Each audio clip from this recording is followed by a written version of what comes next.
Okay, this is the night rig. I had to move back to my studio room for this session because there is no sunlight at night. I want to thank, I have notes again, the crazy sessions when I have notes. I want to thank everyone for the birthday wishes. I think I'm uploading this tomorrow, so tonight, was my birthday, and a bunch of people reached out today. It was awesome. For the record, I am 2 times 29. And I was kind of playing around with the math a little bit.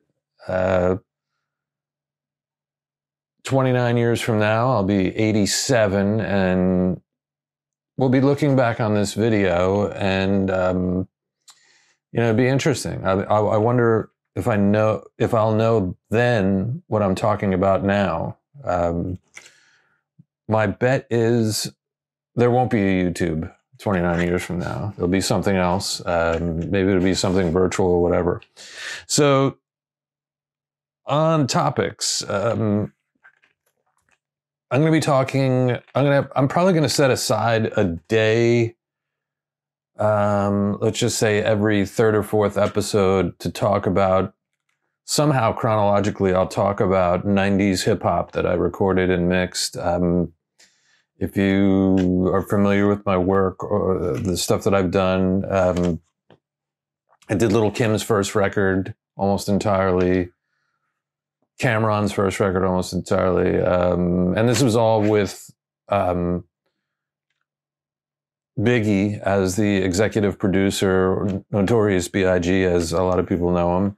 I was talking to a friend of mine today. He was like, you got to mention that you're the guy in the control room with the longish hair or whatever that was the engineer in the room. I haven't seen the Notorious movie yet. I mean, I don't know how I've not taken the time to watch it, but I'll get around to it. It was a very tough thing to deal with because at that time I was working like almost exclusively on a nightly basis with Biggie and Kim Cameron was afterwards, but it was like Biggie, Kim, Little C's, the Junior Mafia, anything to do with that crowd. I was usually the guy that was there and putting in crazy hours with Biggie and the rest of the entertainment crew and the Junior Mafia crew. It was an exciting time, and it was grueling at times. One of the things that was entirely different about then was there were no cell phones, there was no internet. So the question, even in my mind, is like, what went on during those sessions? If we were there from 8 o'clock at night, usually we started at 8 o'clock at night and went to 4 or 5 in the morning. That's usually when everyone sort of became exhausted on a typical hip hop session.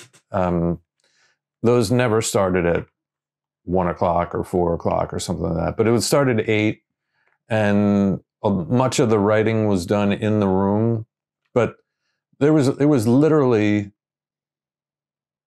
6 hours sometimes of writing, and then 2 hours of recording vocals at 3 o'clock in the morning, and you'd get done at 5, and everyone would sort of stumble out of the room and go home, and then myself and the assistant would have to, I'd have to make a quick mix of it and put it on a cassette and have that sent to the record label in the morning.